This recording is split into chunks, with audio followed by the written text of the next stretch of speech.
Proposed resolution number 2026-319, urging the city director of the Cagayan de Oro City Police Office, COCPO, to immediately relieve the precinct commander of the Cogon Police Precinct for his ineptitude resulting to the mob attack or mauling of the PUJ driver involved in the recent traffic incident at the Cogon Public Market area, subject to styling. Its proponent, our presiding officer, Councilor Ed Cabanlas. I would like to request Councilor Desdaino to act as a presiding officer. And then I'll go down and say something about this resolution. Now, I am proposing this resolution with the relief of our station commander of Cogon Market. I think you heard what happened in Cogon Market when there was this traffic accident involving a 9-year-old cellophane vendor, and the post-event after the accident, when the driver was mauled and the vehicle was turned over. This is an act of anarchy in the streets of Cagayan de Oro. We cannot tolerate this, Madam Chair. This is a bad omen that the respect of the rule of law has been violated.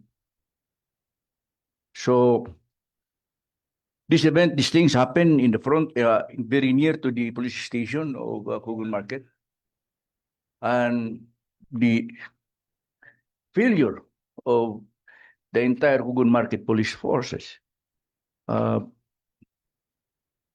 me, it's an act of cowardice. And this city is in need of policemen who are brave enough to enforce the law, to show that we, the city people of Cagayan de Oro, nakakanunay, magbantay sa itong mga liho.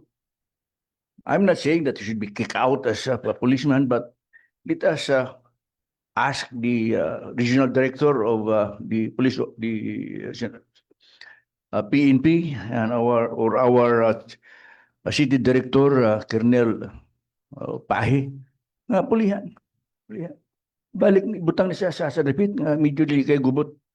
Kaya ka ng Cogon, kung butangan mo nagpulis diya nga, chief of police diya nga, luyahon, discuss kita diya.